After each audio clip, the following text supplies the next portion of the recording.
कोसी नदी का भयानक रूप देखकर डर जाएंगे आप। फसल बर्बाद हो गई है, किसानों की जिंदगी पर आफत आई है। 500 घरों में पानी घुसा है, लोग घर छोड़कर भागने को मजबूर हो गए हैं। कोसी बैराज से 5 लाख क्यूसेक पानी छोड़ा गया, हालत भयावह है। बताएंगे आपको पूरी खबर। अब नमस्कार, स्टार टीवी बिहार देख रही हैं आप और मैं आपके साथ वंदना। नेपाल में लगातार हो रही भारी बारिश का असर अब बिहार पर दिखने लगा है। कोसी बैराज के सभी 56 गेट खोलने के बाद कोसी, कमला बलान और बागमती नदी उफान पर हैं। सहरसा, सुपौल, मधेपुरा और खगड़िया समेत 5 जिलों में बाढ़ जैसे हालात बन गए हैं। प्रशासन ने निचले इलाकों के लोगों से ऊंचे स्थानों पर जाने की अपील भी की है। लाखों की आबादी प्रभावित होने की आशंका जताई जा रही है, जिसमें सबसे ज्यादा किसानों को कष्ट पहुंच रहा है। जहां फसल बर्बाद हो रही है और किसानों के हाथों में कुछ भी नहीं है जिससे इस वक्त उन्हें मदद मिल सके। आंखों के सामने मेहनत, फसल बर्बाद होते किसान देख रहे हैं। नेपाल से निकलने वाली कोसी नदी बिहार में भी बहती है। इसका बार बार धारा बदलना और तटबंध टूटना इस इलाके में सबसे बड़ी समस्या है।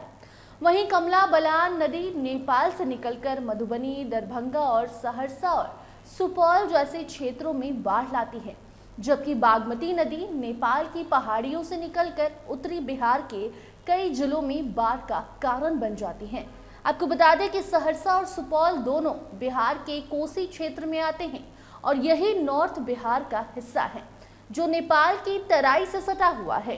यही वजह है कि नेपाल से पानी छोड़े जाने के बाद कोसी ने रौद्र रूप धारण कर लिया है, जिससे बिहार के आधा दर्जन जिले इससे डूब जाएंगे और लाखों की आबादी बुरी तरह प्रभावित होगी। कोसी बैराज से सिर्फ बीते 24 घंटे में 5.5 लाख क्यूसेक पानी छोड़ा गया है, जिससे हालात और गंभीर हो गए हैं।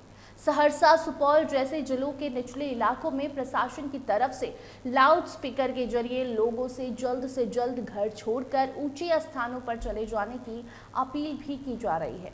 सुपौल, सहरसा, मधेपुरा और खगड़िया में खास तौर पर इससे ज्यादा नुकसान होने की आशंका भी जताई जा रही है। लोग डरे सहमे हुए हैं। बाकी आपको बता दें कि दक्षिण पूर्वी नेपाल की कोसी नदी, जो हर साल बिहार में बाढ़ का कारण बनती है, इस वक्त खतरे के निशान से ऊपर बह रही है। सरकार ने प्रभावित जिलों में इमरजेंसी स्थिति जैसी तैयारियां भी शुरू कर दी हैं और लोगों से अपने घर से अलग कहीं सेफ जगह जाकर रहने की अपील की गई है। नेपाल में इस साल मानसून के दौरान अब तक 100 से ज्यादा लोगों की जिंदगी खत्म हो चुकी है, जबकि दर्जनों लोग अब भी लापता हैं और बारिश अभी भी जारी है, जिसका असर बिहार में भी देखने को मिल रहा है। जल संसाधन विभाग के निर्देश पर इंजीनियर लगातार पेट्रोलिंग कर रहे हैं। तटबंध सुरक्षा कर्मियों को सतर्क रहने को कह दिया गया है। तटबंध के अंदर रहने वालों से अलग जाकर अपने घर से दूर रहने को कहा जा रहा है। और इसी बीच सुपौल के 6 प्रखंडों में करीब 500 से ज्यादा घरों में कोसी की बाढ़ का पानी घुस चुका है। छातापुर में नहर का तटबंध शनिवार की देर रात टूट गया। इससे करीबन 150 एकड़ में लगी धान की फसल डूब गई। इधर कमला, कमला बलान, बूढ़ी गंडक, बागमती और अधवारा समूह की नदियां उफान पर हैं। पश्चिम चंपारण में सिकटा का तटबंध टूटने से सिकटा गांव में 4 फीट तक पानी घुस गया है। घोड़ासहन केनाल का पानी सीमा सड़क पर भी बह रहा है। पूर्वी चंपारण में दुधौरा नदी का बांध 4 जगह टूट गया है। इससे गांव में पानी फैलने लगा है। किशनगंज, अररिया और कटिहार में हालात काफी ज्यादा गंभीर हैं। ठाकुरगंज में मेची और महानंदा का पानी 6 गांव में घुसने से लोगों का हाल बेहाल है। अररिया में एनएच की एक लेन भी धंस गई। कुल मिलाकर हालात काफी ज्यादा गंभीर बने हुए हैं। तस्वीरें डराने वाली हैं। प्रशासन भी अलर्ट है और लोगों को भी अपनी सुरक्षा करने को कह दिया गया है। बाकी आपने भी तस्वीर देखी, नदियों का उफान देखा जो भयावह था। बाकी अब उससे जुड़ी कोई नई अपडेट आएगी तो वो तस्वीर भी आप तक जरूर पहुंचाएंगे। फिलहाल इस खबर में इतना ही। अपनी प्रतिक्रिया जरूर दीजिए। देखते रहिए स्टार टीवी बिहार। धन्यवाद।